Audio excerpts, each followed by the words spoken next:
Hey Outrun crew, it's Coach Jesse here with another Outrun Online Spark video lesson. Today we're going to be talking about jumping, more specifically precision jumps, which are landing on a very narrow section. Okay, so what we're going to need today, I've got with me just kind of a rolled up towel. If you've got that at home, go ahead and roll it up. Make sure it's nice and tight. Or if you've got a 2x4 in the garage, or even better, a 2x6 because it's wider, works better. But I've also got with me, and I'll be using today, our Outrun Precision Trainers. This is a 2x6 here, nice and wide, nice and heavy and solid. I'll also be using our Outrun Rail Precision Trainers. You can find both of these online at outrunparkour.com, where you can purchase it. If you're local, we'll drive it right to you.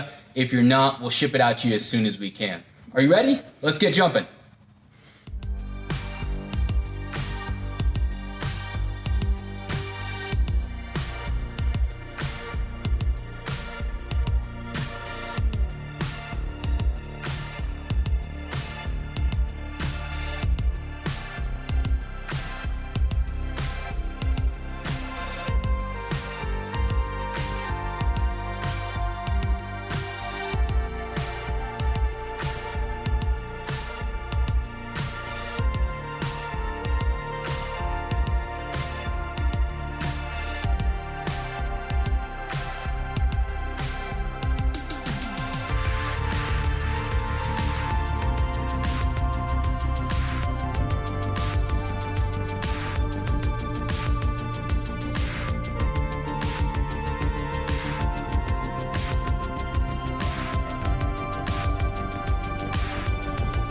Now, on the tuck jumps that we just did earlier, I want you guys to go back through, try a couple of more, and make sure that you're focused on a couple of key points, all right? One, starting with my feet, I want you guys to make sure that you're landing on your toes and not flat-footed. So we're not landing here, but we're landing up on our toes and our heels are hovering off the ground, okay? Make sure we're there. The second thing I want you guys to think about is our knees. Even if we're landing on our toes, but our knees are locked, that makes for a very stiff landing, which makes precision jumps really hard. So the next thing to think about is landing with your knees active. That means engaged, but not super stiff, okay? We want to be soft in the knees. And the last thing I want you guys to think about is making sure my chest is up high and I'm not like this. This doesn't make for a good tuck jump, right? I need to be up here, nice and tall, arms out in front and balanced. So again, toes, heels off the ground, knees bent and soft, chest up nice and high. If that wasn't you when you did your tuck jumps, go back, watch it again, and give it one more shot. The first skill we're going to talk about is the broad jump. The broad jump is a primary move in the precision. If you don't have a good broad jump, the precision jump is going to be really difficult for you. So in this one, make sure you pay a lot of attention and spend a lot of time on the broad jump. Make sure that it's good and solid before moving on to the next skills, all right? For the broad jump takeoff, make sure you extend your legs all the way through to your toes. Once you're airborne, tuck your knees to your chest for the maximum amount of height.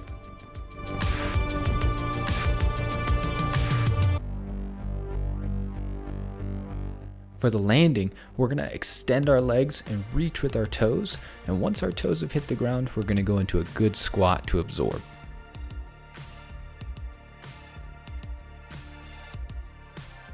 Arms in the broad jump are often ignored, but they play an important role. When you go for your broad jump, make sure you swing your arms above your head and don't forget to use them for balance when you land.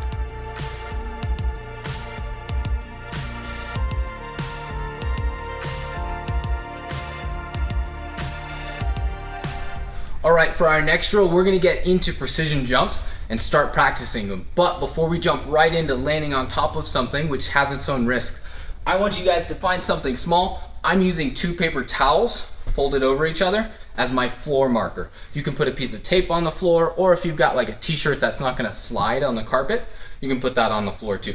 But what we're gonna do is we're just gonna set it on the floor, make sure it's in a nice wide area, and we're gonna step back just a little bit. We're not gonna do a big jump at first, just a small jump, but what I want you focused on is making sure that you land on that target with both feet together, toes extended, heels off the ground, knees bent, and chest up. you're gonna pause there for just a little bit before doing it again, okay? Make sure that you've got it solid before we start moving into jumping onto something else, okay? So, and stand, just like that.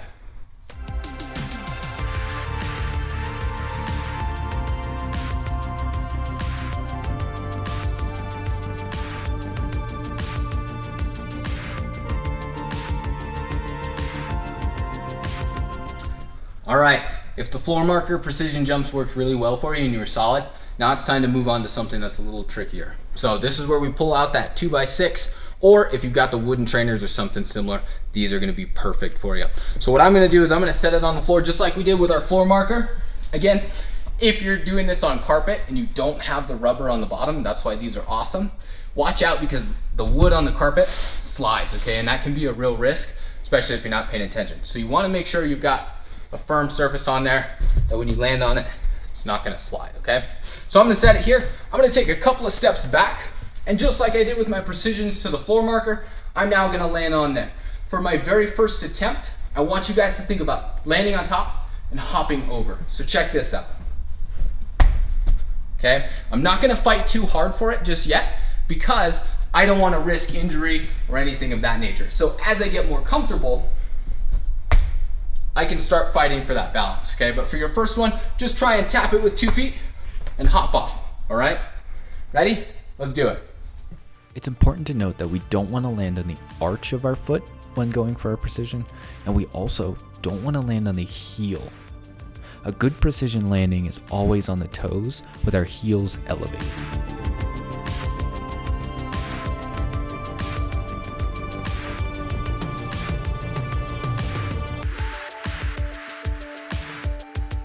All right, if that went well for you and you're ready to move on to the next thing, we're gonna go ahead and take 2 of our wooden trainers now, and we're gonna place them side by side at a close distance.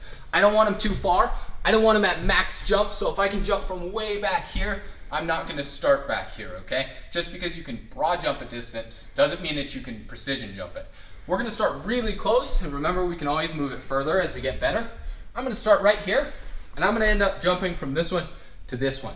Remember our good principles of landings: on our toes, heels up, knees soft, chest up, and make sure you're spotting your target, okay? Don't look away when you're in the middle of the air. So I'm gonna go here, I'm gonna jump, stick my landing. As soon as I get that, we can start moving further back and see how far we can get.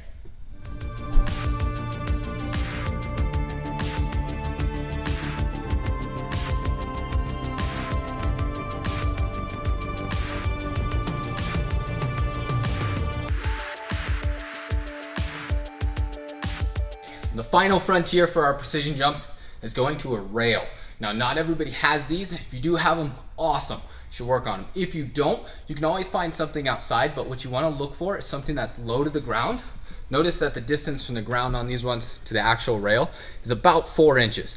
The reason for that is if I end up landing too short, my heel hits the ground before anything catastrophic happens.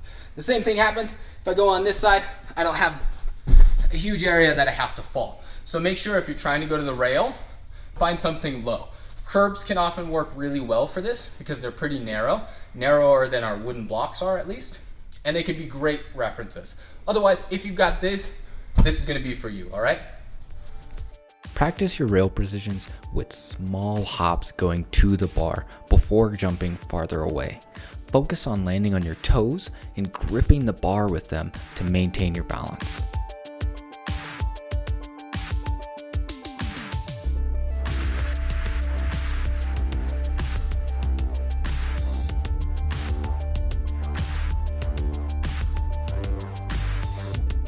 I hope those precisions went really well for you and you guys got a solid understanding for how the precision works. Now, just again, remember you can buy the rail and the wooden block precision trainers at outrunparkour.com, or you can fashion your own at home out of a 2x6 or a rolled up shirt. Remember, precisions are balance, and balance only comes when we practice a lot. So if you practice only one time every now and then, it's gonna be difficult for you. You wanna focus on it. Try and do some balance or a precision every single day if you can. All right, guys, see you next week.